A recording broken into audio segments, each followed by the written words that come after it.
Nama saya Dewi Tamar dari kelas 12 Farmasi 2. Di sini saya akan melakukan tugas perbaikan nilai. Akan saya bahas yaitu tentang keanekaragaman hayati. Pertama, kita akan mencari tahu pengertian keanekaragaman hayati. Keanekaragaman hayati atau biodiversity adalah keanekaragaman pada makhluk hidup yang menunjukkan adanya variasi bentuk, penampilan, ukuran, serta ciri-ciri lainnya. Keanekaragaman ini terjadi karena adanya pengaruh faktor genetik, faktor lingkungan yang mempengaruhi fenotip atau ekspresi gen. Selanjutnya ada tingkat gen. Gen adalah substansi kimia sebagai faktor penentu sifat keturunan. Gen terdapat dalam lokus kromosom. Kromosom ada dalam inti sel. Keanekaragaman gen adalah keanekaragaman individu dalam satu jenis atau spesies makhluk hidup. Keanekaragaman gen menyebabkan bervariasinya susunan genetik sehingga berpengaruh pada genotip atau sifat dan fenotip atau penampakan luar suatu makhluk hidup. Selanjutnya ada tingkat jenis, tingkat jenis ya.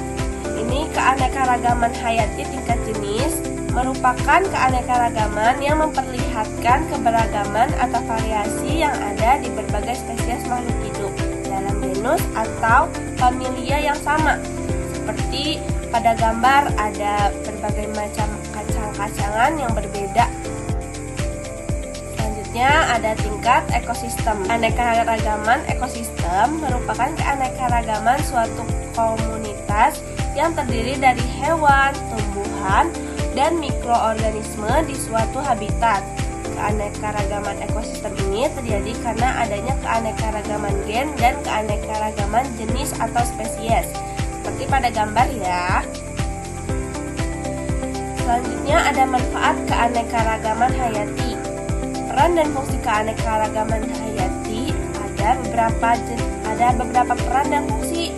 Yang pertama ada jasa penyedia, yaitu menyediakan kebutuhan bagi makhluk hidup lainnya seperti pangan, sandang, bangunan, obat-obatan, udara bersih, dan lain-lain.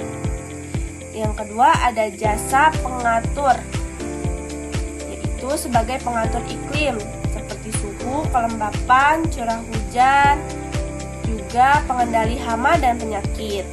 Yang ketiga ada pengatur sistem pembuahan tumbuhan, pengendalian.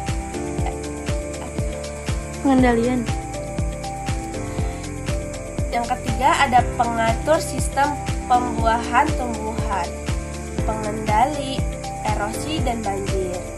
Yang keempat ada jasa pendukung, yaitu membantu proses pembentukan tanah, menyuburkan tanah, membantu proses penyembuhan tumbuhan. Dan terakhir ada jasa budaya, yaitu sebagai keindahan, juga spiritual, pendidikan, dan penelitian. Pada gambar di atas ini merupakan peta penyebaran fauna berdasarkan garis Weber dan Mellens. Seperti pada di atas ya, terdapat beberapa hewan dari wilayah yang berbeda.